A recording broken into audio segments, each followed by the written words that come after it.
شرابی نوجوان تھا جس نے ساری زندگی شراب پینے میں گزار دی۔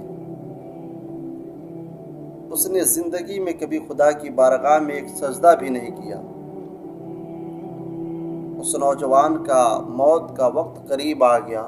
وہ نوجوان اپنے ماں کے قریب جاتا ہے، جانے کے بعد اپنے ماں کے گود میں اپنے سر کو رکھتا ہے اور ندامت کے آنسو بہاتا ہے۔ ماں، آج میرا آخری وقت ہے، آج میرا دنیا سے جانے کا وقت آ گیا ہے۔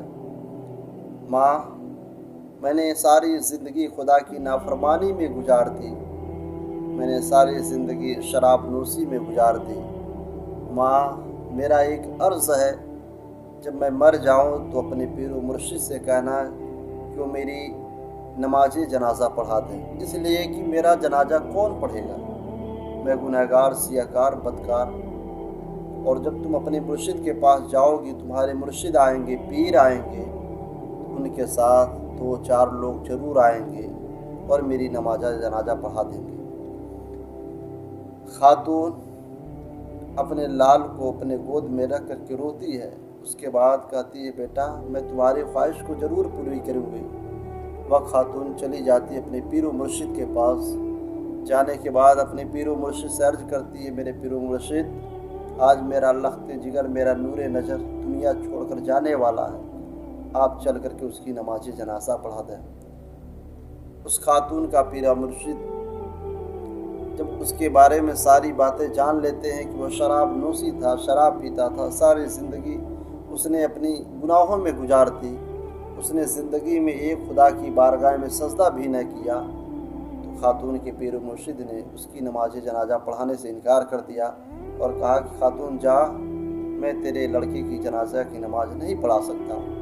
وہ خاتون روتی ہوئی گھر کی طرف آتی ہے اور آنے کے بعد اپنے بیٹے کے قریب پہنچتی ہے، اپنے بیٹے کے سر کو پھر دوبارہ اپنی گود میں رکھتی ہے، کہتی ہے، بیٹا اگر زندگی میں تو نے میری ایک بات مانی ہوتی، آج میرے پیر و مرشد تمہاری نماز جنازہ پڑھانے سے انکار نہ کرتے۔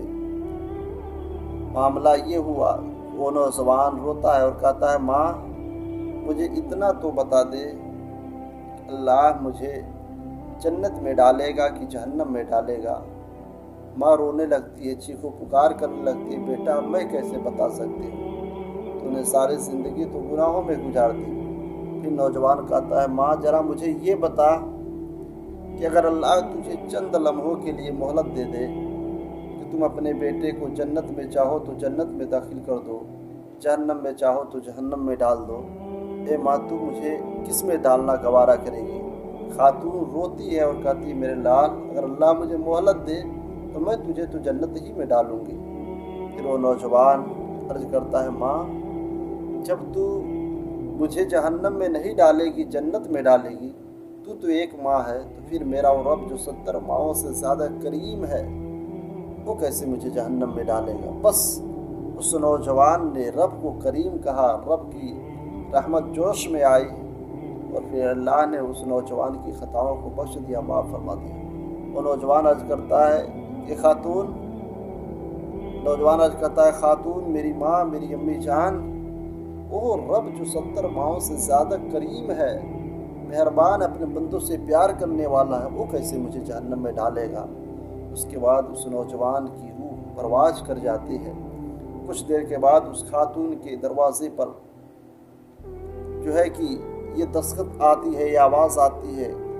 جب وہ خاتون دروازے پہ جاتی ہے، کھڑکی کھولتی ہے تو کیا دیکھتی ہے کہ سامنے اس خاتون کے پیر و مرشد حسن بصری رحمۃ اللہ تعالیٰ علیہ کھڑے ہیں۔ وہ خاتون عرض کرتی ہے کہ جب میں آپ کے پاس گئی تھی تو آپ نے تو نماز جنازہ پڑھانے سے انکار کر دیا تھا، پھر کیوں آ گئے؟ حسن بصری عرض کرتے ہیں، خاتون جب تو گئی تھی تیرا لڑکا گنہگار تھا، شرابی تھا، اس لیے میں نے انکار کر دیا، اور جب میں انکار کیا کچھ دیر کے بعد میری آنکھ لگ گئی، پھر کسی آواز دینے والے نے آواز دیا، اے حسن بصری تو سو رہا ہے؟ میرا دوست مر چکا ہے، جا کر کے میرے دوست کی نماز جنازہ پڑھا دے۔ اور یہ آواز میرے کانوں میں آئی اور میں تیری چوکھٹ پہ، تیرے دروازے پہ چلا آیا۔ معزز سامعین کرام، اس سے پتہ یہ چلا جب انسان خدا کی بارگاہ میں ندامت کے آنسو گراتا ہے تو خدا کریم ہے، غفور ہے، رحیم ہے، وہ بندے کو بخشنے پہ آمادہ ہے۔ اللہ رب العزت کی بارگاہ میں دعا ہے کہ اللہ رب العزت ہم تمام مسلمان بھائیوں کو سچی اور اچھی توبہ کرنے کی توفیق